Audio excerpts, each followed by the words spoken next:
Author grant एक ऐसी life जी रहे थे जो इंडिया के 85% लोग जीते हैं। उन्होंने अपनी पढ़ाई पूरी की और डिग्री लेकर किसी कंपनी में जॉब करने लग गए। वो 3 साल उस जॉब को करने के बाद भी महीने के अंत में उनके पास कुछ भी नहीं बच पाता था। 8 घंटे काम करने के बाद भी सिर्फ उनकी जरूरतें पूरी हो रही थी। इस फाइनेंशियल प्रॉब्लम की वजह से वो काफी फ्रस्ट्रेट हो गए थे। ये सिचुएशन और ज्यादा खराब तब हो गई जब उन्हें जॉब से निकाल दिया गया।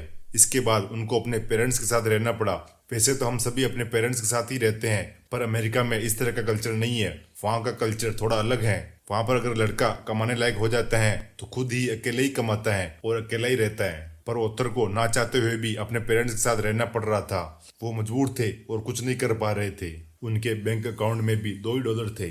इस तरह उनका सरवाइव करना मुश्किल हो रहा था। एक दिन उनके पेरेंट्स ने बातों ही बातों में उनसे कह दिया कि ग्रैंड, तुम कब तक ऐसे ही जीते रहोगे, अब तो कुछ करो। ये बात उनको काफी बुरी तरह चुभ गई। उन्होंने डिसाइड किया कि अब तो कुछ करना ही पड़ेगा। मैं 30 साल से पहले तक फाइनेंशियल फ्री बन के दिखाऊंगा, भले ही इसके लिए मुझे कितनी ही मेहनत क्यों ना करनी पड़े। फिर उन्होंने फाइनेंस में नॉलेज इंक्रीज करना शुरू किया। उन्होंने काफी बुक्स पढ़ी और इंटरनेट से भी काफी कुछ सीखा। फिर उन्होंने पूरी नॉलेज को इम्प्लीमेंट करना शुरू किया। सबसे पहले उन्होंने जॉब करना शुरू किया और कुछ साइड बिजनेस भी शुरू किया। शुरुआत में इन सबको मैनेज करना मुश्किल हो रहा था, पर वो डटे रहे और 30 की उम्र होते होते वो फाइनेंशियल फ्री हो गए।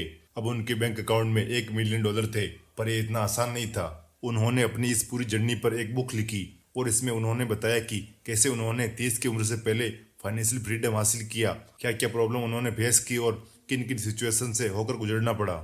आज की वीडियो में आपको मैं इसी बुक में से कुछ पॉइंट्स बताने वाला हूँ जिनको आप अपनी लाइफ में इम्प्लीमेंट करके फाइनेंशियल फ्रीडम हासिल कर सकते हैं। ग्रांट कहते हैं कि फाइनेंशियल फ्री बनने के लिए सभी को इन 7 स्टेप से होकर गुजरना पड़ता है। नंबर 1 है क्लैरिटी। इसमें आपको ये पता करना होता है कि आपकी अभी की फाइनेंशियल कंडीशन के हिसाब से आपको फाइनेंशियल फ्री बनने के लिए कहाँ तक पहुँचना है। नंबर 2 है सेल्फ सफिशिएंसी। इसमें आप अपनी मंथली इनकम से आराम से अपने खर्चों को मैनेज कर लेते हो। नंबर 3 है ब्रीदिंग रूम। इस स्टेज में आप पूरी तरह सैलरी पर निर्भर नहीं हो। अगर किसी महीने आपकी सैलरी लेट भी हो जाती है तो भी आप अच्छे से मैनेज कर सकते हो। नंबर 4 है स्टेबिलिटी। जब आपके पास इतनी सेविंग्स हो जाती हैं कि 6 महीने तक आप बिना कोई काम करे अपनी लाइफ जी सकते हैं, तब ये स्टेज आती है। नंबर 5 है flexibility.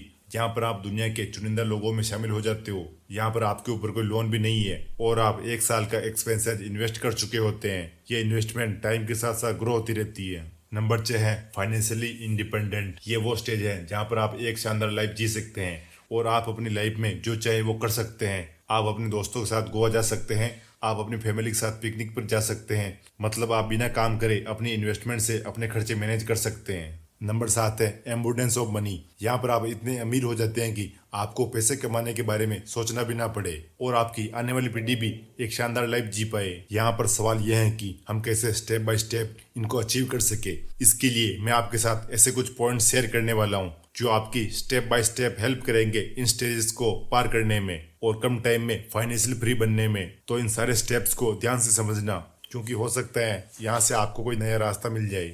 Number 1, decide how much money you need. Author जब 30 साल के थे तो वो $1 मिलियन कमा ही चुके थे, जो कि एक मोटी रकम थी। लेकिन ये रकम इतनी भी बड़ी नहीं थी कि इससे उनकी पूरी जिंदगी निकल जाए। तो उन्होंने डिसाइड किया कि वो अपने पैसे स्टॉक मार्केट में इन्वेस्ट करेंगे, जहां पर उनको एक अच्छी खासी रिटर्न मिल सकती है।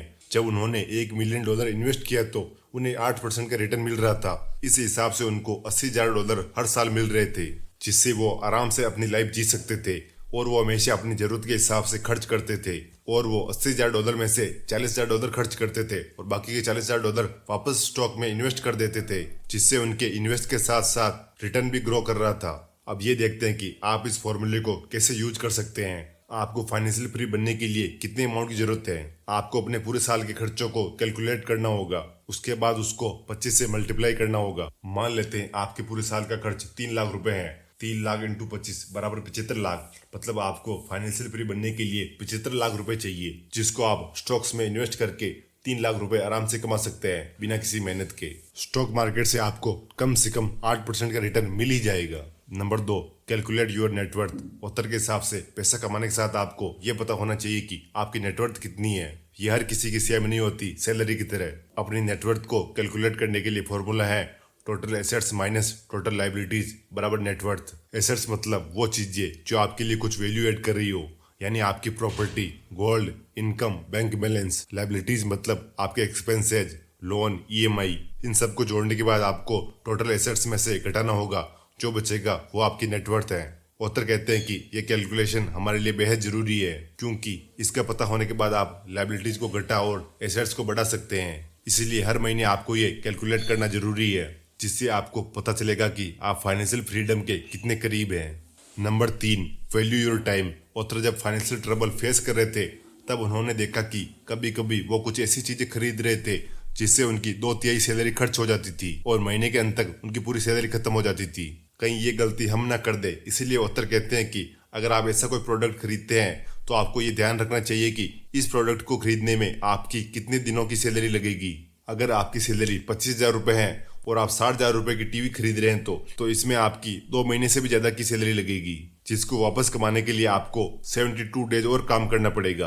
आपको वही सामान खरीदना चाहिए जो आपकी सैलरी का 20 से 30% लेता हो, ताकि वो पैसा वापस कमाने के लिए आपको ज्यादा मेहनत नहीं करनी पड़ेगी और आपका टाइम भी बचेगा। Number 4, do side hustle. Author के पड़ोस में रहने वाली लड़की ग्राफिक डिजाइनर थी। उसकी सैलरी $40,000 थी। इतनी सैलरी के बावजूद वो फाइनेंशियल स्ट्रगल फेस कर रही थी, क्योंकि वो भी अपना पैसा मैनेज नहीं कर पा रही थी, जिससे वो काफी परेशान थी। फिर उसने डिसाइड किया कि वो जॉब के साथ साइड बिजनेस भी करेगी और अपने खर्चों को भी कंट्रोल करेगी। फिर उसने डॉग वॉकिंग का साइड बिजनेस शुरू भी कर दिया। वो लोगों के डॉग को वॉक पर ले जाती थी, जिसके बदले वो उन्हें पैसे देते थे। शुरुआत में ये काम वो अकेले करती थी, पर जब उनका बिजनेस बढ़ने लगा तो वो और लोगों को हायर करने लगी। इसके बाद जब उसका बिजनेस और बढ़ने लगा तो वो ऑनलाइन ऐप के जरिए बिजनेस करने लगी। ये काम उसका इतना अच्छा चल पड़ा कि वो जॉब से भी ज्यादा पैसे इस बिजनेस से कमाने लग गई और इस चीज से वो काफी खुश थी।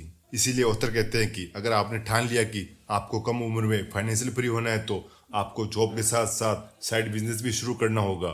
ऐसे बहुत से लोग हैं जो एक्स्ट्रा टाइम निकाल के साइड बिजनेस किया और वो आज काफी सक्सेस हैं। Number 5, invest intelligently. अगर आप जॉब करते हैं और साथ में साइड बिजनेस भी करते हैं तो इन सबसे मिलने वाला पैसा आपको फाइनेंशियली स्टेबल बना सकता है, पर फाइनेंशियली फ्री नहीं बना सकता। ऑथर ग्रांट कहते हैं कि फाइनेंशियली फ्री बनने का एक ही सीक्रेट है और वह है दोस्तों इन्वेस्टिंग। ये सब बातें मैंने आपको ग्रांट सबर्टियर की बुक फाइनेंशियल फ्रीडम से बताई है। अगर आपको वीडियो अच्छी लगी तो वीडियो को लाइक करें, चैनल को सब्सक्राइब करें। Thanks for watching.